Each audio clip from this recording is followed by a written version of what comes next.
Welcome to Film Freaks. This is Justin Llewellyn. Eddie Williams.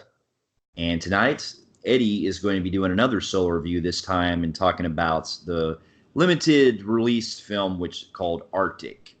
Which Arctic is it had a limited, had somewhat of a screen release in 2018, but it was released in February 2019 as a 2019 survival film directed by a Brazilian musician turned just recently filmmaker by the name of Joe Pena, and it stars Mads Mikkelsen, and pretty much it's one of those type of films that's got other casts that really ain't really famous people, and it's a story about a guy who crashed his plane into the Arctic, and he's pretty much finding a way trying to fight survival and hoping that one day he will be found. And upon throughout the story, uh, uh, helicopter crashes, and it ends up being only one survivor in that one, and that's who you see in the trailer as a girl. And basically, after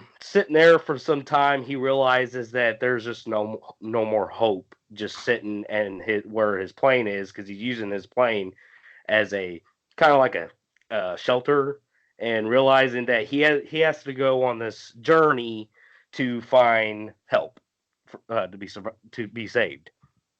Uh, this is a film that really went unnoticed, and like I said, it stars Mads Mikkelsen, and he did another film earlier called Polar, which wasn't too bad. But yeah, it's hearsay, there say. But anyways, we see these survival films being released almost yearly.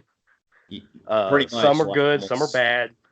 Yeah, they get the same. The storyline is pretty much, it never changes. But I've always been addicted to this kind of genre, so I'm always open for any survival film that comes out.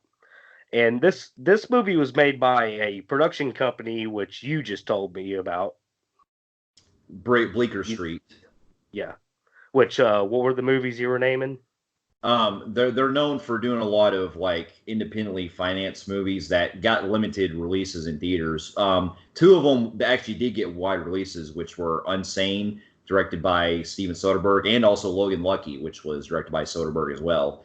Yeah. They've also done another film that came out a couple years ago that got a very limited release, and it was supposed to come here, but we never got it, and that was The Lost City of Z. So Which was a critical and audience acclaimed film. yeah, yeah. So So yeah, they're with that being said, this is, like you said, we were saying, this film is one of the, out of those four bunches that they released in the past from Bleecker Street. And upon seeing this film, I will say that I was blown away how good this movie was. This film was spectacular, and I don't know. I'm speechless of what to say. How well, like, just how good this movie was. Let's Mad Mikkelsen was phenomenal in this movie. This guy is an underrated actor. I've loved him in almost everything he's done. Despite some of my flaws with Polar, I still find him really good in that movie. I don't think that guy's ever done anything bad. No, I mean And I've seen him in a lot of movies that even if the movie doesn't turn out good, like he always yeah, carries it on his own, especially with Polar. hmm he carries this movie to the T. He is so emotionally struck. You feel the pain, the hope, just everything dissipating from him. And he, believe it or not, and I'm sure he knew when he was getting involved in this film, he didn't say, "Oh, this is a low budget film, so my acting ain't gonna be good." He really gives it an Oscar performance in this. I mean, I gotta say that. Like, I couldn't believe how well he acted in this movie. Like, he was going for something. Uh, like you said, he's a likable guy. And I noticed a trend with actors, and he's one of them. You notice that every time we start seeing these actors, they take like a year off, and they start getting into like low budget films just for the year, just to kind of cool down. I guess this is his year since he's been in a lot of Netflix films and straight to video. Yeah, definitely. And plus, also, yeah, he's also come. You got to think too. He's also before in the United States, he was also doing a lot of movies in his native, a lot of different like independent movies before he really didn't get big until like the late 2000s when he started doing stuff like playing the James Bond villain in Casino Royale as Le Chef.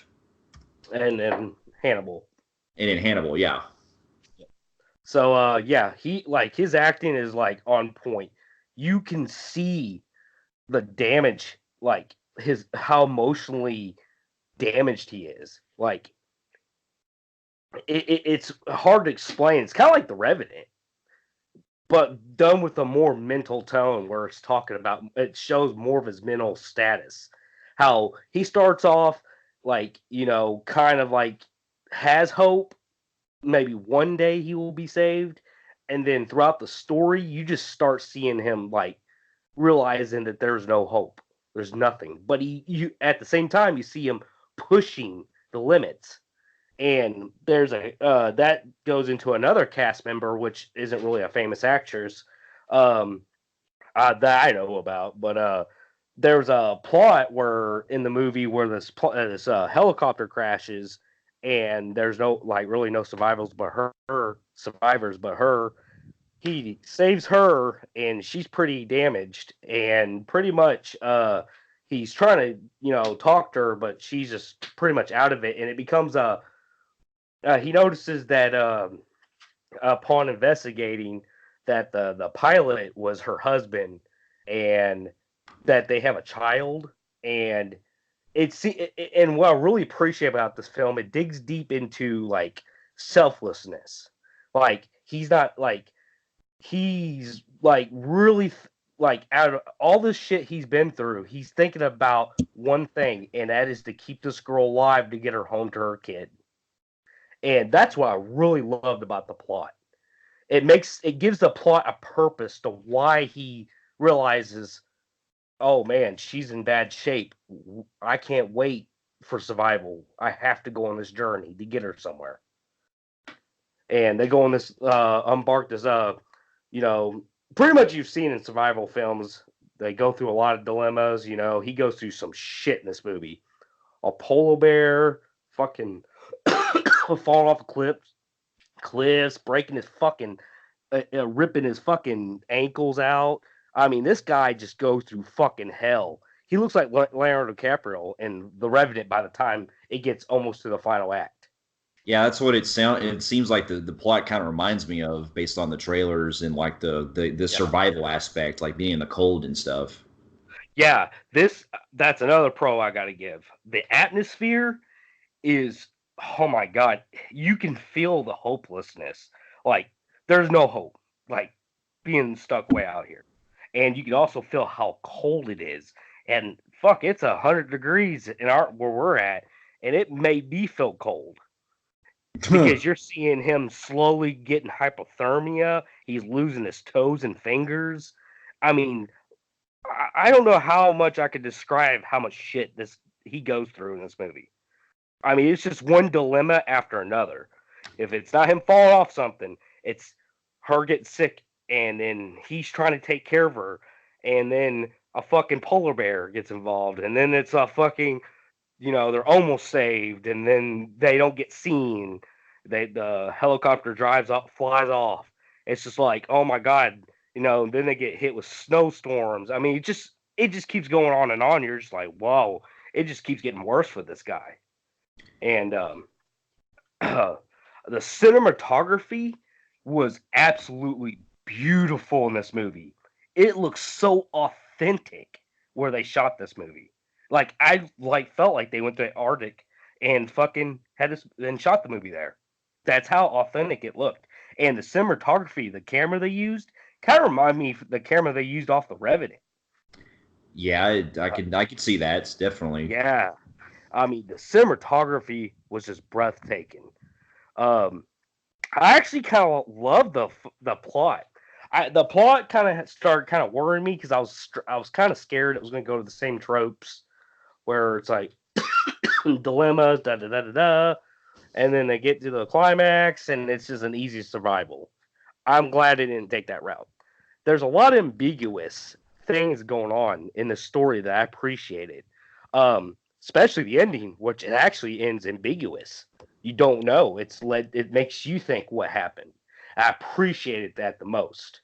But what I mean by other ambiguous things going on is when he saves this girl and realizing that she had she lost somebody she loved, and there was this thing where he's doing with these stones, and he did it for her husband, and it kind of makes you kind of think back in the beginning of the movie he was doing that, so it's like he lost a loved one, because the movie actually doesn't start out where he's all goody goody and then crashes, which I'll get into. While it is kind of good, I actually like that better, the plot they go with better, but at the same time you kind of really don't know how long he's been there. The movie actually starts off years after he crashes, so you don't really know, you're just guessing it's been years. That kind of reminds me of yeah, that kind of reminds me of the tale of what was it? It kind of reminds me of like, well, I figured that it would be kind of like off of that movie Alive. Mm-hmm. But instead of like that movie where it shows the actual crash, it actually shows like him actually stranded there already. Imagine if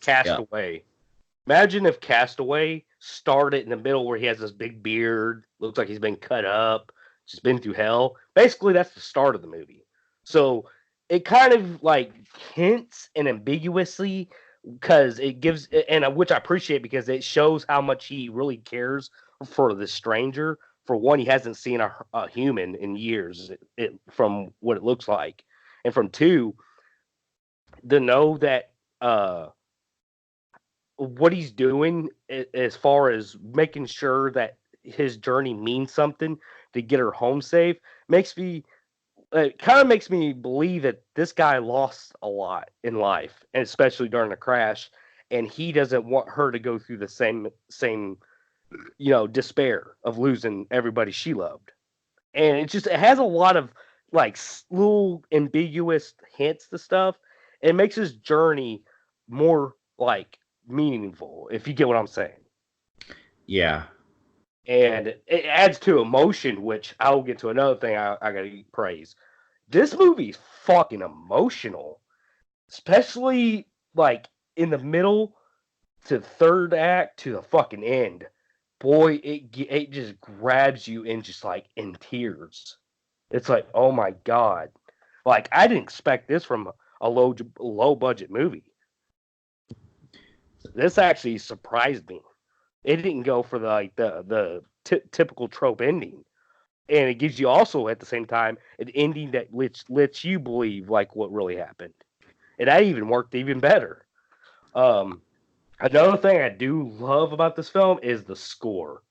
Oh my god, the score fit the mood perfect. This was beautifully done. I mean, it fit the mood, the style of the movie. It's kind of like The Revenant, and it kind of had a little bit of hint of if you guys remember the 1986 Hitcher movie, the part where he smoked the cigarette at the end. It was mainly the main theme to it. They had a little bit of that into it. That's great. Yeah, I thought it fit the mood of the film. So if I had any cons, I would have to say that, well, I mean, nitpicks. Well, you don't know how long he's been there. They don't really go into anything at all with his detail with his wreck.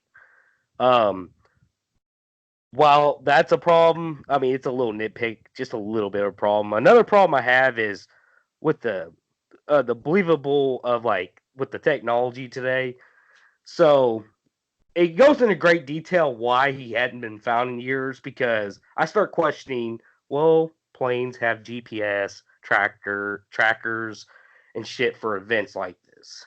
Well, they go into great detail why he hadn't been found, because the tracker is, busted and all that shit. My question is while there's been other wrecks that's happened throughout the movie, especially the girl that he saves that was in that helicopter crash. You would think that it'd probably be better if he stayed there and wait for them to be. What's the chances of both of them being busted? You get what I'm saying? Yeah, I got you. Just little nitpicks here and there.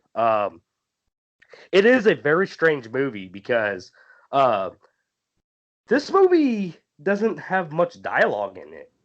It's a pretty silent movie.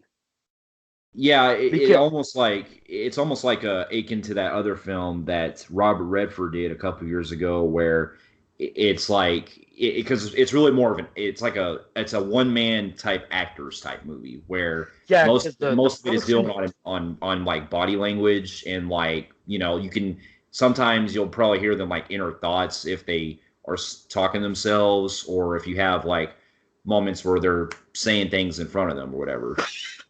yeah, that's what it's like. It's a movie because you got to think he's by himself, like up until halfway through the movie, and he's basically just every now and then you hear him like talk to himself, basically, just saying some lines here or there. And it's pretty much just music and atmosphere, and that's what I really loved about it. And then in the middle of the movie, he gets the girl and all that. The girl is pretty much she is so injured.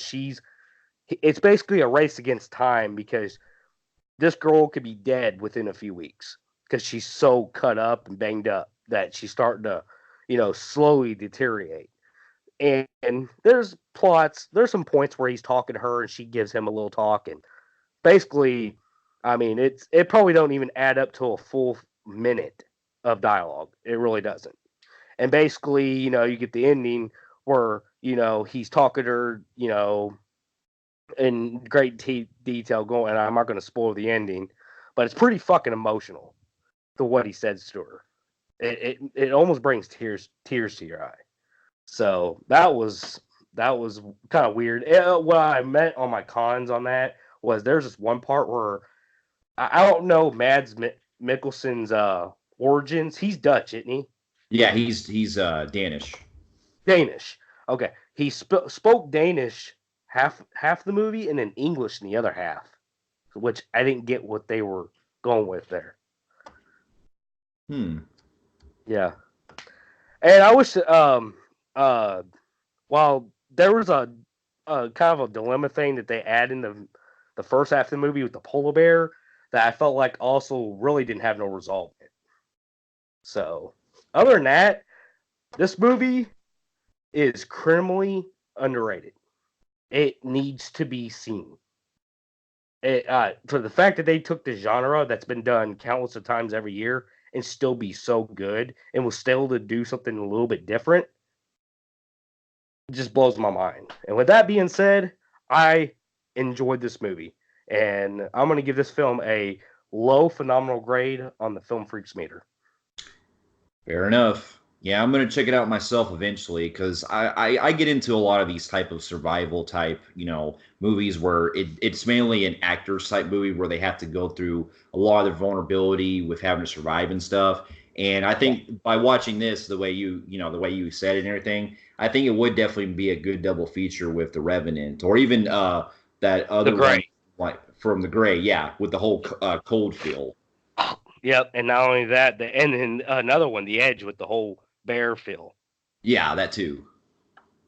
So I'll definitely check it The out only when I thing can. that this film didn't do as good as compared to those films was the animal part.